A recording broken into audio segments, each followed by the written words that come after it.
This is a hello from Arkansas. My name is Mary Hendrickson, and the person that I chose to do my paper on was James Davenport from Sermons to Fiery Zeal. And he was an interesting character in revivalist religions.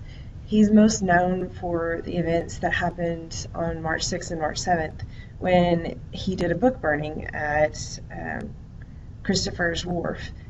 He got his followers all together and they went to the wharf singing hymns coming through the town. It was a really big ruckus. People were really curious what happened. They thought that there might have been, a hanging or something like that. So they all ran out of the streets wanting to see what was going on. And all it was this man standing in the center with all of his followers around, and he was preaching. And they had built a bonfire. And on this bonfire, they were pulling out books that were from the former Puritan ministers. They were throwing these books onto the fire and calling them heretics, which of course got a great number of people excited about things, not always in a good way. But he wasn't done. At the end of the day, after he'd burned enough of the books that he was satisfied, he called his followers together and he said the next day that they were going to again march to the wharf, and this time they would get rid of all the false idols of greed. So he's going to take their possessions that they no longer needed and throw them into the fire because, of course, God provides all. And these people followed him the next day, and he again began to preach, and they again built a bonfire, and they again threw things onto it. What he's most noted for is on this day of March 7th, he got so into the Spirit that he pulled off his pants and threw them into the fire as well. He bared himself to the world, really. And so when I read this in Butler's book, I thought he was interesting and thought, well, if I'm going to pick, something to do, I at least should pick someone that has some character to him. And so when I read that, I thought, I'm going to pull this guy and I want to see what happens to him. And that's really what I wanted to know is what happened to him afterwards. So he did this, now what? And I also found that James Davenport really isn't looked at much in the history books. He's kind of one of those guys that they ignore. Aside from going, oh, look, this is the excesses of the revival, he pretty much gets left alone. And so when I looked at him, I thought, okay, so what happens to this guy after he takes his pants off and throws them into the fire? Well, for one of the ladies that was with him grabbed his pants out of the fire before they could be burned, admonished him, and told him to put them back on. This truly was not the place for such things. And so, of course, he did, and he continued to preach that day. But I want to say that he lost so much credit because of that. I almost think, from reading all the stuff, I almost think if he hadn't thrown his pants in the fire, he might have gotten away with it. He might have been able to do this. But he pretty much lost all credit by doing something like that. So it was interesting to find out that after it was done, after all of the events of March 6th and March 7th, that he was sanctioned by a conclave or a group of ministers that got together. All the itinerant ministers got together and they're like, okay, no, this is not cool. You cannot do this. You went too far and now all of us are going to get a bad name. And so it was damage control for these ministers. They wanted to have a good name. So this became damage control. And they weren't going to let one person hold them and cause trouble for them. So you have to worry, all these other ministers, including Whitefield and Edwards, were really worried that their entire movement would lose because of Davenport's decisions, and it did. It took Davenport, a few months, but he agreed that what he did was wrong and that he shouldn't have done it. And eventually he agreed that it must have been the devil that made him do it, that the devil had possessed him and that it was not the Spirit of God, but that he had been taken by the devil, or at least his words were from the devil, or his actions were taken by, bad. It's not really entirely clear what he decides happens there, but an entire year later, he publishes a retraction of all that he did, the things that he had done at Christopher's Wharf, as well as a few other things that he had tried. And he's trying to, again, do damage control, not only for the other ministers, but for religion in general in New England. And he wanted to make sure that other ministers still were able to preach and gain followers. It's really difficult because Davenport, what he did, made it So everyone else that was out there that was doing the same thing was held in suspect. People started not to trust them as much. They started to look at them and go, okay, well, are you going to go too far like Davenport did? Are you, really preaching the word of God? And so you see this question to whether or not these people are actually good or not. And it made it difficult for all the other ministers. It made it difficult for James Davenport too. His followers were left leaderless because he was very sorry for what he did. Even though his family supported him, he was very, he thought about it and goes, oh my gosh, I did too much. I shouldn't have done that. And I know we've all had those moments where we've done something that's a little outside the realm. You're like, oh, I so shouldn't have done that. That was James Davenport. He realized that he probably shouldn't have done that. He didn't dislike his message. He just disliked the fact that he had done some of the things he'd done, the actual throwing the pants in the fire. But what was interesting is what happened to him afterwards. He had already lost his congregation in Stronghold, Long Island. He had, by not being there, because he was supposed to stay there, and they were really traditional, and his original followers, were from Stronghold. But he had lost that ministry because he'd been traveling so much and preaching. He lost that pulpit.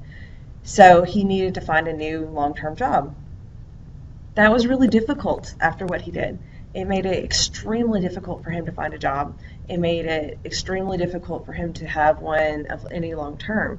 And so after he recanted and said, what, I shouldn't have done that, I'm sorry, they decided that they wouldn't, force him not to be a minister anymore. They decided that he could still do good work. And so the itinerant ministries decided that they would use him as a traveling minister, if you will, but he would go into places where ministers needed help, and he would repent his sins. And I have to say that Davenport truly was repentant, because during his ministry, he had caused a lot of trouble. He had gone into some congregations and divided the community so badly that they no longer would talk to one another. You almost have like a family feud because of what he's done. And so he would go back into those communities, and he would then recant his, statements and say, you should be friends, you should go back together, you should, all of these different things. The bad part for him is that he had lost so much credit that most of these groups wouldn't listen to him. So the New Lights didn't like him because they thought, well, you recanted all your statements, so you obviously don't believe like we do. Your conversion wasn't true. And the Old Lights didn't trust him because they thought, well, you did all of this, we don't trust you, you might decide to do it all of a sudden again. So it became very difficult for him. He never had another ministry that was his own, that he could sit down and plant roots. But he spent the rest of his years atoning for his sins, I guess. He spent the rest of his time trying to gain back some of that. He ended in, a very young man. He was only 40 years old, but he spent so much time traveling that he never sat down any roots. So once he left Stronghold, Long Island, he never had any place to actually sit down.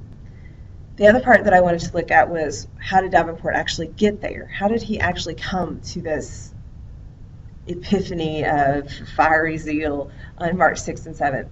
What led him to that? And I think you have to realize that he was a very young man when he started, and he came into a very conservative church that always had a very conservative, preacher, and in his start, he was that conservative preacher. They thought he had a lot of promise. They thought that he was going to be great. And slowly he started listening to George Whitefield and John Edwards and the other ministers that were going through, and he followed what they had done in the press, and he read some of their sermons that were printed, and he thought, these guys are right. We really do need to do this. We really shouldn't just be, reading off a piece of paper and droning on for hours on end. People want more. And Davenport felt that way. He felt that emotion should be part of the sermon. And for all of us today that do church, I think that all of our ministers, or at least the ones that I've always been through, follow that same kind of thing, that there's some emotional pull at church, where it wasn't so before the revival. And James Davenport looks at this and decides, I want to do that. I want to, learn to be that kind of minister, to make an emotional effect on my congregation. And I think it started fairly innocently, but it didn't end that way, of course. His start in his own congregation comes after he called his group together, and he preached for nearly 24 hours, singing, praying, preaching, and reading from the scriptures. At the end of it, he passed out, he collapsed, and I'm sure that it freaked his entire group of people out, his entire followers, his flock. I'm sure that they were, oh my gosh, what's happened now?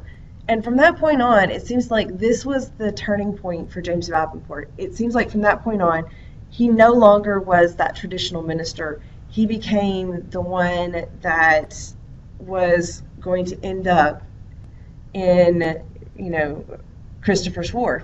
So you're looking at this guy, and he starts changing the way his church is set up. This is really, really important for this group of people. Remember, they're traditional. So he divides his church into friends and neighbors. And this is interesting because the friends, they were the ones that he, felt that followed him, that were the most close to his ideas, and he allowed them to continue to be baptized or take communion. The neighbors could not. Those that were on the periphery of his following could not take communion and could not be baptized, even if they were in good standing and had been long members of the church. That's really important. He's taking some of the foundations of religion away from them and saying, I'm sorry, you no longer deserve these because you don't have this following or this belief system that I think you should. And it changes the way everyone views, Davenport and views that church. When he starts to go from town to town to town, he seems to pick up those on the periphery, those on the edges of religion. So people that may not have actually wanted to go to church or were pulled to church or thought church was too boring, he pulled those people. A lot of them were really young people. So a lot of young people were pulled to Davenport's religion and pulled to his personality. And it's interesting because when he started, most of the ministers didn't mind him that much. He was like grabbing the people that they couldn't get. He was pulling new people into the religion, and he was converting those that needed help. So it was interesting that when he did that, the ministers didn't really care. But when he all of a sudden became this minister that was accusing the others of not being converted, of not understanding the religion, it became a big deal. And he lost many of the ministers from New England. He lost their faith in him, and he lost the ability to preach in their churches, in the meeting houses. He had to use open air areas to preach, or he would go to people's houses, and that's where he would preach. And it became truly interesting that with that, he gained a larger following where people could actually pass by and hear him speaking. So it was truly interesting that he did that. But what made this all change was the way that he no longer thought that the sermon was the main deal, but he began to seek out the emotional change. No longer just the sermon and just the word. It was that emotion that had to be there. And so when he did that, he lost much of the scriptured background, much of the center to what he was trying to do. And I think because of that, he also lost his own foundation, his own footing.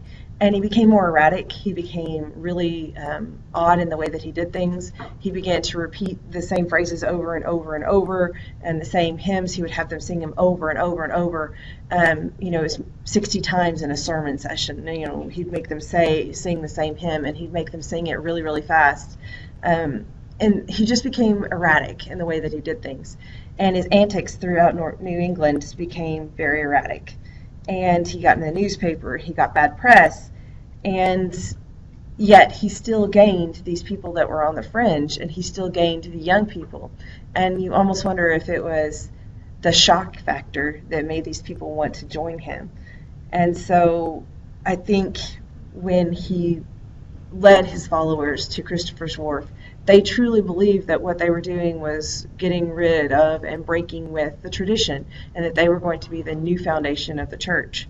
It didn't work out that way, and it left many of those followers disillusioned. It left many people disillusioned with the revival movement, and ultimately, because of what he did, it damaged the revivalist movement so much that it really couldn't regain that momentum that it had before he had done, the acts of March 6th and March 7th. So I think that through James Davenport's actions, that he, in a sense, caused the end of the revivalist movement in those colonies. And because of that, he no longer could hold down a job. He no longer could preach to a group of people that would truly listen to him, even though he became more moderate. He never left the emotion out of his sermons, but he became more moderate in the message that he used. And that's why the ministry decided to keep using him as an itinerant minister. But he never did get back what he lost, and he never did completely atone in the eyes of the followers and of the new light and the old light. He never completely atoned for all the bad that he had done. Thank you for listening to me. I hope you have a great rest of the class.